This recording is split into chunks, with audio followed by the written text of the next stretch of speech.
Est-ce que la saison 4 des Sopranos s'enfonça encore plus dans l'eau chaude? Vous aurez l'habitude, mes amis, avec la Malcotte, vous avez pu voir que la série des Sopranos m'a pas fort convaincu depuis ces derniers temps. J'en regarde depuis la saison 1, et au fil des saisons, je me rends compte des mêmes problèmes. C'est comme un problème de crackpot qui revient sans arrêt, que je vais vous rappeler, là. Le problème que j'avais déjà constaté ces dernières saisons était le manque d'action, là, le manque de fil rouge, le manque de tension qui me donne envie de regarder l'épisode suivant, là.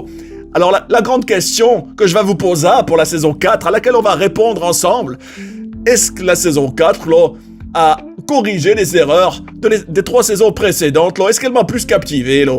Vous allez savoir ça sur quelques minutes, là, tu sais. Je suis pas un va-t-en-gare, je suis un calmeur de fleuve, là. Mais avant toute chose, j'aimerais rappeler les grandes lignes de la saison 4, là. Les principaux événements, les principales histoires qui caractérisent cette saison 4, là. Je vais vous résumer, pour moi, les grandes lignes de la saison 4, là, tu sais. C'est la tension entre les familles, là. Entre la famille, notamment celle de Carmine, de Johnny Sax, là, et les Sopranos, là. Tout au long de la saison, là. Il y a comme des luttes internes pour se répartir l'argent, là, pour que chacun tire la meilleure part du gâteau, là, tu sais. Avec aussi un Johnny Sax, là, qui prend bien plus d'importance dans la saison 4, là, qui se sent pas respecté à cause d'une blague que le crackpot Ralph lui a fait, là, sur sa femme, là, tu sais, sur sa blonde. Et puisqu'on parle de Ralph, là, malheureusement, je vais devoir spoiler, là, tu sais, alors bougez vos petites oreilles si vous n'êtes pas au courant, là, tu sais. La mort de Ralph est un des événements marquants de la saison 4, là, tu sais. Il avait une perruque tout le long, ce crackpot. Pouah! Le Ralph se fait tuer par la Tony Soprano, là, qui lui reproche d'avoir tué le cheval, là. Le cheval Païomai, qui prend de l'importance aussi, tu sais. Et n'oublions pas non plus que la Ralph était quand même une pourriture, là, tu sais. Il avait aussi des problèmes avec son fils, là. Il était en route vers une petite rédemption, là. Mais la Tony lui en a voulu, là. La Tony lui a aussi volé sa blonde, là, en trompant une fois de plus la Carmela, là, avec la Latina qui sortait avec la Ralph, là. Une fois de plus, la Tony a été volage, là, tu sais. Ensuite, là, une des storylines, là, de la saison 4, là, tu sais, c'est l'addiction de Christopher, là. Christopher qui est un personnage qui prend de plus en plus d'importance au fil des saisons, là. Il est devenu de plus en plus responsable, de plus en plus important dans la famille, dans l'organisation, là. Tu sais. Mais il est de plus en plus accro à l'héroïne, là. Donc c'est compliqué pour lui, là, tu sais. Tout comme pour sa femme Adriana, là, qui est tombée dans le piège du FBI, là, qui est obligée de devenir indique, là, tu sais. Et puisqu'on parle de FBI, là, un des autres fils rouges de la saison 4, là, c'est le procès de l'oncle Junior, là, celui qui est le papy de la famille Soprano, là, tu sais, ni plus ni moins, tu sais, qui est jugé tout le long, là, et qui finalement échappera à la prison, là, tu sais, et qui sortira libre de cette affaire. Ensuite, on peut considérer qu'une des fils rouges principales de la saison 4, là, tu sais, c'est la crise dans le couple de Tony Soprano avec la Carmela, là.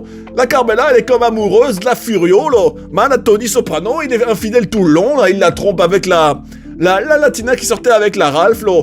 En sachant que la maîtresse précédente, là, la Gloria, s'est suicidée. Ce qui est assez choquant. Je suis dans l'eau chaude quand j'ai vu ça, là, tu sais. Un Tony qui a aussi couché avec la russe unijambiste, là, tu sais. Un Tony qui trempe son biscuit partout, là, tu sais. Et une Carmela qui accepte, qui continue, là, bah, jusqu'à un certain point, comme on va voir ensemble. Et on pourrait aussi mentionner, là, un des fils rouges importants de la saison 4, là, c'est la relation de la Bobby, là, la grosse Bobby, avec la Janice, qui est la sœur de Tony, là, tu sais. Bobby qui est devenue veuve, qui a perdu sa femme, là, tu sais, et Janice qui essaie de le récupérer. Et après, en ayant fait un peu un récapitulatif, là, de la saison 4, là, qu'est-ce que j'en ai pensé? Je vais vous avouer une chose, mes amis, là. Malheureusement, au fil des saisons, là, au fil de mes attentes et de mes exigences que j'ai réclamées à la fin de chaque saison, là, et au fil de mes déceptions, là, de constater que ça ne changeait pas et qu'il y avait toujours les mêmes points faibles, je vais malheureusement être de plus en plus négatif sur les Sopranos, là, tu sais, malheureusement, là. Par exemple, là, je constatais qu'il fallait des fils rouges, qu'il fallait du suspense, qu'il fallait des cliffhangers, là, en fin d'épisode, pour me donner envie de regarder la suite, là, tu sais, ni plus ni moins. Qu'il fallait des histoires principales omniprésentes tout le long, là, avec de l'action, avec du suspense, mais malheureusement, ça n'a pas eu lieu, là. du moins pendant une grande partie de la saison, là. Et je dois dire que par exemple, si je prends storyline par storyline, la tension entre les familles, pour moi, ça aurait pu aller plus loin, là. Ça aurait pu être comme une gare interne avec des meurtres et plus de violence, là. Le conflit avec la Ralph, malheureusement, comme je l'avais déjà dit, c'était inévitable que Ralph allait finir par se faire tuer par la va-t-en-gare Tony Soprano, là, tu sais. Et là, Christopher, oui, peut-être aurait pu aller encore plus loin dans les conséquences de l'addiction, là, tu sais. L'oncle Junior aurait pu se faire attraper, ça aurait pu chambouler, à se passer plus de choses. Et la Carmela, là, tout le long, je me disais, elle craque pas de celle-là, là. Elle voit son mari qui n'arrête pas de la tromper, et elle reste là, là, tout en étant amoureuse de la Furio, là, tu sais. Tout aurait pu aller beaucoup plus loin, là.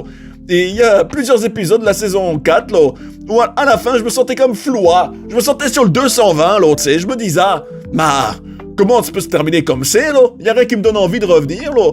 Alors, j'appréciais toujours retourner dans cet univers, comme les saisons précédentes, là. Retrouver le personnage, cet univers, cette ambiance de famille, là, tu sais. De manière générale, toujours les mêmes faiblesses, là. Je pense par exemple au personnage de la Polly, là, qu'on aurait pu trahir, mais au final, il ne fait rien du tout, il reste la queue entre les jambes, là, tu sais. On aurait pu avoir une guerre entre les familles, on aurait pu avoir le FBI qui fait chuter des personnages, là, mais ça n'avance pas, là. Le FBI ne change rien. Et en fin de compte, je dois aussi critiquer le personnage d'Anthony Soprano, là, qui malgré son épaisseur, malgré sa présence, malgré son aura, en fin de compte, l'Anthony Soprano, c'est un salopard. C'est vrai, c'est un salopard. Depuis le début de la saison 1, là, il n'évolue pas du tout, là, il reste absolument le même depuis le début, à savoir un patron de la famille Soprano qui prend de plus en plus de pouvoir, qui n'évolue pas, là, qui trompe toujours sa femme tout le long, qui change de maîtresse toutes les 2 minutes, là, et qui, avec les séances de la psy, n'avance pas du tout, là, au contraire. Et je trouve que contrairement à Walter White dans la Breaking Bad, là, l'évolution de son personnage, elle est inintéressante, il n'y en a pas, là. D'ailleurs, les scènes avec la psy deviennent de plus en plus barbantes, là, tu sais. Je me dis, pourquoi vous êtes là à raconter vos rêves, à vous demander, pourquoi que je fais ça, et pourquoi que je suis comme ça, là? Pauvre plouc, Tony, les réponses, elles sont en toi, là, tu sais. Faut trouver les réponses en toi et avoir un peu de recul sur tes actions, là, tu sais. La Tony Soprano, malheureusement, est un personnage qui n'évolue pas et qui est un salopard tout le long, là. D'ailleurs, une question que je pose, qui pour moi, était pourtant un des points d'intérêt, là, à la fin de la saison 3, c'était où est passé le russe de la forêt, là? Rappelez-vous, là, à la fin de la saison 3, Polly et la Christopher étaient dans la forêt, dans la nage, et le russe avait comme disparu, et ça n'a pas eu de suite du tout, là. Je me sens comme pris pour un imbécile, là, pris pour un crackpot, là. Ça n'a pas de continuité, là. Je vais quand même dire quelque chose de positif, là, tu sais, avec notamment le dénouement de la saison 4, là, qui est quand même marquant, là, tu sais. Cela faisait des épisodes que j'attendais ça, là, tu sais, et ça s'est enfin passé. Je parle bien sûr du divorce à venir entre Tony et Carmela, là. Je me dis, enfin, nous avons un tournant dans le couple Tony-Carmela, là, tu sais. C'est pas trop tôt. Est-ce qu'ils vont vraiment divorcer? Est-ce que c'est qu'une crise temporaire? J'espère qu'ils vont divorcer. Ça marquera un vrai tournant dans la saison, là, tu sais. Et de manière globale, je dois dire que la saison 4 des Sopranos, là, réussit quand même une chose. C'est d'être comme une peinture d'une génération. Écoutez bien ça, là, mes amis. Une peinture d'une génération qui est incapable d'humain, là. Qui est incapable d'avoir de vraies relations. Sauf la grosse Bobby avec sa veuve, là, qui avait une vraie connexion amoureuse. Qui est incapable d'avoir des dialogues profonds, là. À chaque fois qu'un personnage, comme la Carmela, traverse des problèmes, on lui fait à manger, on lui donne de l'argent, là, et on attend qu'il se taise, là, tu sais. C'est une génération qui est incapable d'humain, là, tu sais, où tout est argent, matériel et business, là. Et dans ce sens, elle représente bien toute une génération, là. Tout cela, je vais être honnête, c'est pas suffisant, là, pour vraiment me convaincre. Et j'espère plus vraiment de changement pour la saison 5, là, tu sais. Je pense que c'est trop tard maintenant. Et je veux juste voir comment tout va se terminer pour la famille Soprano, là, tu sais. Pour toutes ces raisons, je mets une note de 2,5 biscottes sur 5. Dites-moi ce que vous en pensez, si vous êtes d'accord ou pas avec la balcotte, là, tu sais.